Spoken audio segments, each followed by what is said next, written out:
amigos, muchas gracias por estar con nosotros nuevamente. La verdad es un sacrificio y una labor patriótica traducir toda esta cantidad de incoherencias y disparates que dice Petro ante el Consejo de Seguridad de la ONU. Pero aquí las traigo para ti. Lo preocupante es que no parece ser el discurso de un primer mandatario que busca la seguridad de sus 50 millones de compatriotas. De ninguna manera. Se trata más bien de un abogado. Petro es un abogado de los grupos armados irregulares. Él no condena la existencia de grupos armados ilegales que son financiados por la economía de las drogas. Él, para que estos grupos que son afines a él ideológicamente puedan operar libremente, tiene que justificar su existencia. Entonces él va tranquilamente ante el Consejo de Seguridad de la ONU y dice que los integrantes de los grupos armados al margen de la ley son solamente víctimas de los dos grandes enemigos de la humanidad y los dos grandes enemigos de Petro: el mercado y el capitalismo. Luego de esta sustentación, en la cual ya estos grupos armados ilegales son santificados, pues podemos decir que el crimen ya no es crimen. Así como él lo dijo antes, el crimen ya no es crimen si dejamos de llamarlo crimen. Y listo, esa es la solución. Entonces, bajo esa óptica, la acción del Estado no es legítima, porque ya no existe ni ley ni existe el orden. Petro va ante las naciones del mundo a decir que, por ejemplo, la policía y el ejército de Colombia son jurídicamente iguales a cualquier banda delincuencial.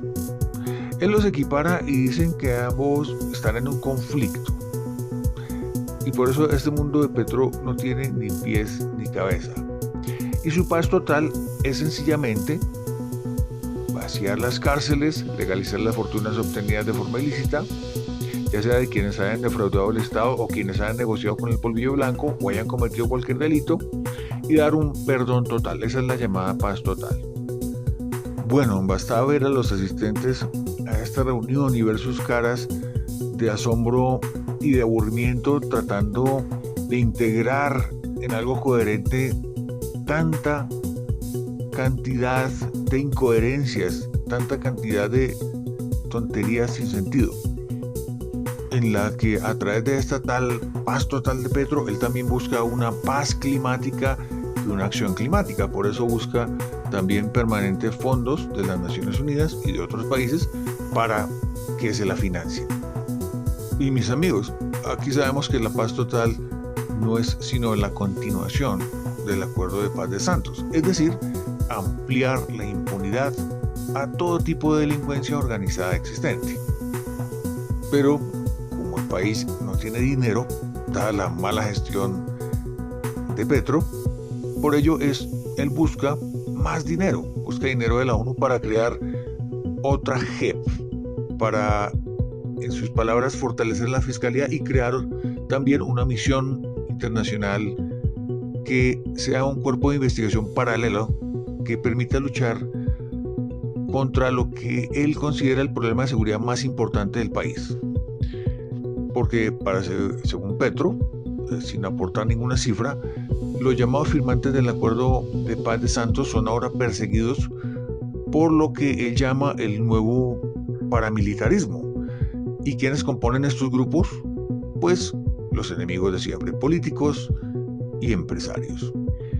Y para que estos políticos y empresarios vayan a la cárcel o sean neutralizados, estos enemigos de la paz sean sacados del camino, es necesario crear una fiscalía paralela, un grupo especial apoyado por la ONU. Por otro lado, dado que el Acuerdo de Paz de Santos es un texto que va más allá de cualquier constitución o cualquier ley de Colombia, es primordial que las naciones del mundo le apoyen su fast track para que el Congreso le apruebe rápidamente una asamblea constituyente que le permita quedarse en el poder de forma indefinida. Petro enredando al mundo en su insoportable palabrería en el que va y vuelve por 20 temas, ni más ni menos lo que le está diciendo al mundo es que el país ahora es el paraíso del crimen organizado. Pero además de esto, requiere dinero de las naciones para financiarlo. Pero bueno, mis amigos, las conclusiones las sacan ustedes. No dejen de comentar, de darle me gusta a este video, de activar la campanita de las notificaciones y suscribirse, y nos vemos en la próxima. Y dado que narcotraficantes con políticos colombianos están tratando de revivir el paramilitarismo antiguo, el acuerdo de paz estableció que si esto se presentaba después de la firma o había asesinatos de firmantes, cosa que ha ocurrido y ocurre, entonces se crearía un grupo especial de investigaciones en la Fiscalía. Pero el acuerdo de paz establece que puede haber una misión internacional de acompañamiento en las investigaciones para que no se cree de nuevo un paramilitarismo y para que no se mate a los firmantes de paz y puedan tener seguridad en su acción política libre